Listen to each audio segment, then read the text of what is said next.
Just because you hold the trigger doesn't mean you pull it. That's a truth not just for men with guns, but for nations with nukes. Pakistan has nuclear weapons. Yes, that's a fact. It has delivery systems, ballistic missiles, aircraft, and a well-established command and control structure. On paper, the capability to launch a nuclear attack on India exists, but possessing a weapon and using it are two entirely different matters. See, nuclear weapons are not conventional arms. They're not deployed to win a battle. They exist to prevent one. They're weapons of deterrence, not aggression. They sit behind glass like the fire alarm. You break that glass, you're not putting out a fire, you're setting the whole world ablaze. For decades, Pakistan has maintained its nuclear posture under the doctrine of full-spectrum deterrence. That means, in theory, it keeps open the option of using nuclear weapons in response to a conventional military attack. But theory is in action. The reality is more calculated, more restrained, even in the most intense flashpoints. Kargil in 1999, the Parliament attack in 2001, the Mumbai attacks in 2008, Pulwama in 2019. Pakistan never crossed that nuclear line, not once, despite pressure, despite provocation. Why? Because leadership, both military and civilian, knows that once a nuclear weapon is used, there is no victory, no medal, no parade. There is only devastation. India has a no-first-use policy. Pakistan does not. But even without a formal pledge, Pakistan has operated under an unspoken understanding that launching a nuclear strike, especially against a country that can strike back harder, is not strategy, it's annihilation. Because the moment one nuclear missile is fired across that border, India responds. And it doesn't stop there. Both nations have second strike capabilities: submarines, mobile launchers, air platforms. The chain reaction is designed to make sure that if one side is wiped out, the other will still hit back. It's called mutually assured destruction, and it works. Not because leaders are friends, but because they are rational. And rationality in this context is not a luxury. It's a survival instinct. Pakistani generals, intelligence officials, and political leaders know the implications. A nuclear war would not stay limited. Tens of millions would die in the first few hours. Cities would vanish. Economies would collapse. Fallout would poison the region, and beyond, the Himalayan glaciers, the rivers that feed Pakistan's own fields, the winds that blow over its own people, none of that is spared. So the question is not whether Pakistan can launch a nuclear attack on India. It is whether Pakistan is prepared to face what comes next, and historically it has shown it is not. Even the most aggressive rhetoric from hardliners is usually just that, rhetoric. In practice, there are checks, balances, and a deeply embedded fear of the unknown. The world is watching, and Pakistan knows that any move toward nuclear aggression would result in global isolation, sanctions, and possibly intervention. And in today's interconnected geopolitical environment, isolation is death by another name. In the end, the bomb is there. The trigger exists, but restraint, not weakness, has kept it untouched. Because pulling that trigger is not just the end of a conflict, it's the end of everything. Mad, mutually assured destruction isn't just a textbook term or a phrase thrown around by analysts.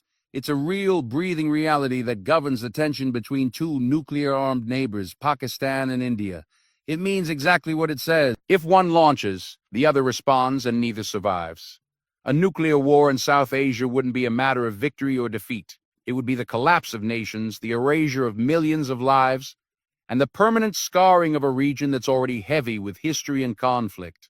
Let's not pretend that capability doesn't exist. Pakistan has developed its nuclear program with India in mind, from tactical short-range weapons to strategic long-range missiles.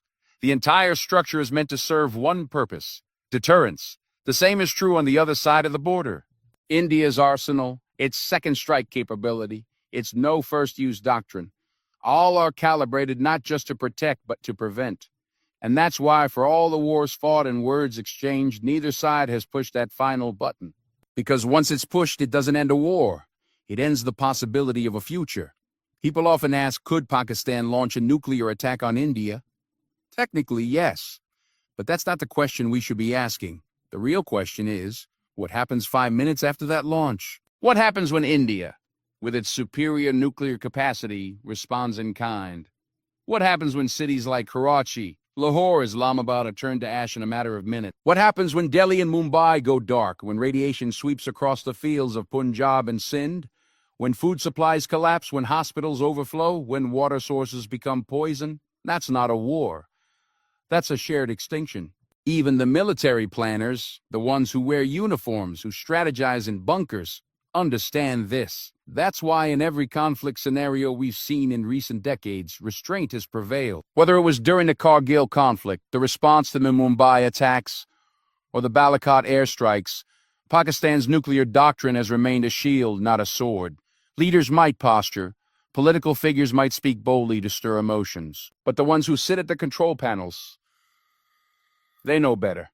They understand that mutually assured destruction is not a bluff. It's a guarantee. And it's not just about the two nations anymore. The international community has a stake in this too. The United States, China, Russia, all have strategic interests in the region. A nuclear exchange in South Asia would create a chain reaction no global power could ignore. The skies would carry radioactive winds across borders.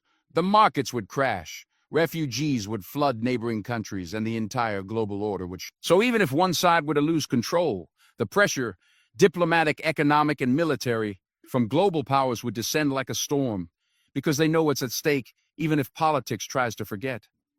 So yes, Pakistan has the button, but the weight of that button is heavier than any bomb it controls. Because pressing it doesn't start a war, it ends a civilization. And if there's one thing we've learned, it's that survival isn't about strength. It's about restraint. It's about restraint. It's about knowing that sometimes the strongest move is the one you don't make. Because when the cost of action is everything, the only real power is in holding back. Emotion drives conflict. Strategy prevents extinction. That single line holds the difference between a moment of fury and a lifetime of regret. When you look at the history between Pakistan and India, it's not hard to find emotion. There's no shortage of pain, pride, anger, or fear. Wars have been fought. Borders drawn in blood. Acts of terror, military retaliation, political blame games. It's a cycle that repeats with frightening regularity. But despite all of it, despite how close the two nations have come to the brink, that nuclear line has never been crossed. That's not luck. That's calculation. That's strategy. Take Kargil in 1999. Pakistani forces crossed the line of control and occupied strategic peaks in Indian-administered Kashmir. India retaliated with overwhelming conventional force. The world held its breath, but nuclear weapons stayed silent. In 2001, when India's parliament was attacked, India mobilized its entire military. It stood at Pakistan's door, ready, yet no war broke out. Again in 2008, Mumbai was under siege, 166 civilians killed in cold blood. Tensions peaked. Still no nuclear retaliation. And in 2019, after the Pulwama suicide bombing that killed 40 Indian soldiers, India launched an airstrike deep into Pakistan's Balakot. For the first time since 1971, jets crossed into each other's territory. The response from Pakistan? A symbolic strike. One that made a point but didn't escalate. Why? Because when it comes down to that moment, the one where anger tells you to act, but reason tells you to hold. The people in charge have consistently chosen strategy. In those crisis moments, military command on both sides recognized that crossing the nuclear threshold would not avenge the dead.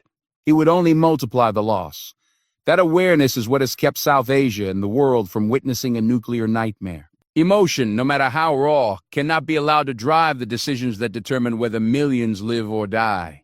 And that's not to say the emotion isn't real, it is. Every life lost in a bombing or a shooting sparks grief and rage. But leaders, especially those with nuclear codes in front of them, cannot lead with the heart alone. They must lead with clarity. They must weigh consequence above pride. And historically, Pakistan's military and political leadership has shown this restraint, because they understand that nuclear weapons, once used, take the decision-making out of human hands. Once a strike happens, retaliation is automatic. There's no wait and see, no time to talk. The missiles don't listen to reason. Pakistan's nuclear doctrine allows for flexibility, does not adopt India's no first use policy. But even then, that doctrine is bounded by rationality. It is crafted not for emotional retaliation, but for survival. Pakistan's own National Command Authority, tasked with control of nuclear assets, is structured to absorb information, evaluate risk, and prevent rash decisions. So in every situation where nuclear action might have seemed imminent, strategy won, restraint won.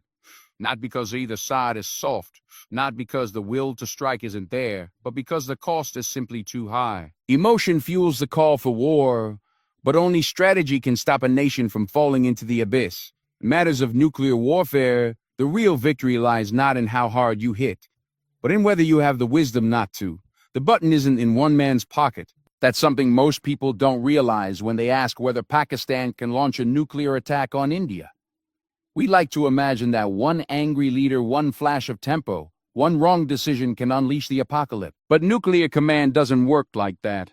Not in Pakistan, not in India, not anywhere with a serious nuclear structure. And in Pakistan's case, there is a well-established, multi-layered chain of command that exists specifically to make sure that no single person, no matter how powerful, can unilaterally take the world to the edge. Pakistan's nuclear weapons are controlled by the National Command Authority (NCA), an institutional framework set up in 2000 to oversee the security, deployment, and potential use of nuclear weapons. The NCA includes the Prime Minister, key cabinet ministers, the chairman of the Joint Chiefs of Staff Committee, and the chiefs of the Army, Navy, and Air Force. It's not a one-man show. Any decision to use nuclear weapons must pass through layers of consultation, validation, and confirmation. That's not just bureaucracy. That's a deliberate safeguard against impulsive disaster. Then comes the Strategic Plans Division (SPD), which acts as the secretariat for the NCA and is tasked with operational control and security. This division ensures that all protocols are followed, that unauthorized access is impossible, and that the system remains insulated from political pressure or battlefield panic. It manages everything from safety mechanisms on the warheads to the readiness levels of the delivery systems. And while the military plays a leading role in Pakistan's nuclear doctrine, it is far from a chaotic or unrestrained machine. Some worry about instability or rogue elements within the system.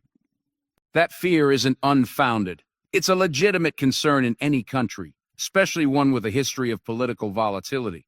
But the reality is that Pakistan's military has treated its nuclear arsenal as its most sacred asset. The chain of custody, the physical separation of warheads and delivery systems, the electronic locks, the dual key mechanisms, all are designed to make sure that even if someone loses control emotionally or politically, the system itself does not. There's also the international factor. Pakistan is under continuous scrutiny. U.S. intelligence, Indian surveillance, global watchdogs. Everyone's watching, and Pakistan knows it. Any unauthorized or erratic movement in its nuclear infrastructure would be detected. That kind of oversight adds another layer of deterrence, not just against external threats, but against misuse from within. So when we talk about whether Pakistan can launch a nuclear strike on India, we have to understand the depth of that process. It's not as simple as a button on a desk or a moment of fury. It's an institutional decision, requiring multiple layers of agreement, coordination, and confirmation. And because of that structure, the odds of a spontaneous or reckless launch are significantly reduced. In every high-tension moment between India and Pakistan, Kargil, Mumbai, Balakot, the NCA has been on alert.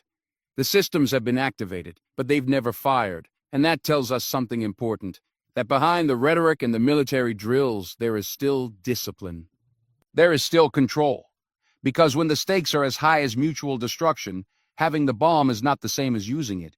And in Pakistan's case, the system is built to know the difference. Global eyes are watching. That's the truth every nuclear-armed nation lives with. But it's especially true for Pakistan when we ask the question, can Pakistan launch a nuclear attack on India? It's not just a matter between two countries, it never has been. The moment nuclear weapons enter the equation, the world enters too. Because what happens between India and Pakistan doesn't stay in South Asia. It spills into every continent, every capital, every global market. The fallout is more than radioactive. It's political, economic, and humanitarian. And Pakistan, like India, understands this very clearly. Any move toward a nuclear strike would immediately trigger a response not just from India, but from global powers. The United States, for example, has long monitored South Asia as part of its strategic balance. During the Kargil conflict, and again in moments like the 2001-2002 standoff and the 2019 Balakot crisis, American officials were in constant contact with both New Delhi and Islamabad, urging de-escalation, assessing risks, and signaling the costs of miscalculation. That's not diplomacy for show. That's intervention to prevent catastrophe. And Pakistan, as dependent as it has been on Western aid and military partnerships, cannot afford to ignore that pressure. Then there's China, Pakistan's closest strategic ally. While Beijing has often stood by Islamabad in terms of economic support and regional backing, it also has a major stake in South Asia's stability. A nuclear war would devastate China's border regions, damage trade corridors, and threaten long-term infrastructure projects like the China-Pakistan Economic Corridor (CPC). Even a few nuclear detonations in the region would send fallout across the Himalayas, affecting millions of Chinese citizens. China, too, would have every reason and every capability to step in diplomatically, if not strategically, to prevent such a scenario. And the United Nations, the global conscience, however imperfect, cannot and would not remain silent in the face of a potential nuclear exchange. Pakistan's history with the UN is complex, but it's still a member of the global system. The threat of sanctions, embargoes, political isolation, and total economic collapse would loom instantly if Pakistan would even signal an intent to use nuclear weapons. This isn't theoretical. North Korea faces extreme global pressure because of its nuclear posture. Iran is punished for even attempting to approach that line. For Pakistan to cross it, the fallout would be immediate, and not just the kind measured by Geiger counters. Economically, Pakistan simply doesn't have the insulation to survive global rejection. Its economy is fragile, reliant on international aid, IMF bailouts, and foreign investment. Launching a nuclear strike on India wouldn't just trigger Indian retaliation. It would trigger financial collapse. Sanctions would freeze assets.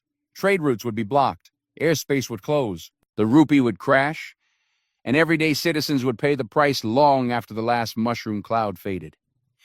Even Islamic nations, many of which have historically supported Pakistan diplomatically, would be forced to distance themselves. A nuclear war is not a cause, it's a crisis. And no country wants to be on the wrong side of history, or on the wrong side of a humanitarian disaster that could make Syria or Gaza look small by comparison. So while the nuclear arsenal exists, and while the capability is real, the consequences of using it are far larger than any regional conflict. Pakistan's leadership knows that. Its military knows that. The risks are not just retaliatory, they are global and they are permanent. Because in today's world, launching a nuclear weapon doesn't just invite destruction. It invites isolation so deep that no nation can climb out of it. The idea of launching a nuclear attack often seems like an action taken in a single moment. A command given, a button pressed, a missile fired. But the reality is far more complex. No nation acts in a vacuum, especially not Pakistan, and especially not when it comes to something as irreversible as nuclear war.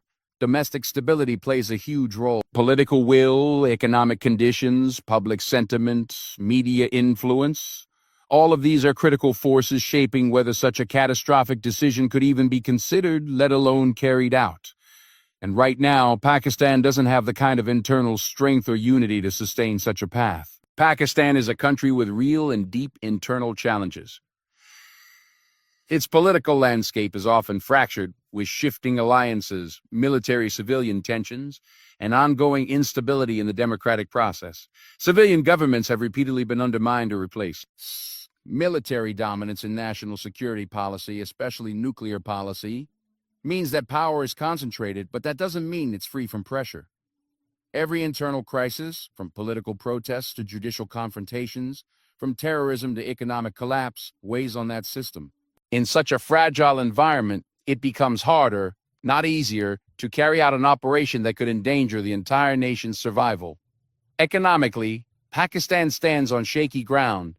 Inflation bites deep. IMF loans come with strict terms. Foreign reserves are limited. There's a heavy reliance on allies like China and Saudi Arabia, not just for development, but for day-to-day solvency. In that kind of reality, war, especially nuclear war, is not a strategic choice, it's suicide. The cost of firing that first missile wouldn't just be the loss of life through retaliation. It would be economic strangulation, total collapse, and the risk of the state becoming ungovernable in the aftermath. A country that struggles to provide electricity and food to millions cannot afford to be isolated and burned by global fallout, both literal and political. Then there's the human factor. Pakistan has a large, diverse, and increasingly vocal population. Urban centers like Lahore, Karachi, and Islamabad are full of young people, thinkers, students, workers, people who, regardless of political leaning, want a future. That future disappears the moment a nuclear weapon is launched. Once that red line is crossed, every school, every hospital, every business becomes a potential target. The survival of the state is no longer guaranteed. And the people, even those waving flags in times of crisis, will question the cost once the dust settles. Pakistan's media, civil society, and even parts of its political opposition have historically pushed for peace when things escalate. After Pulwama and Balakot, there were protests, not just in India but in Pakistan, demanding that leaders act responsibly. And while there's always the voice of extremism, always the ones who call for war in the name of pride or vengeance, they don't represent the country's core. They don't carry the burden of consequence. The true burden lies with the leadership, and the leadership, for all its flaws, has shown time and again that it knows the price of nuclear miscalculation. To use a nuclear weapon is not just a question of capability. It's a question of capacity, not technical but moral, political, and societal. And in Pakistan's current internal state, with all its vulnerabilities and divisions, that capacity simply does not exist. There is no unified will, no sustainable path, no survivable endgame.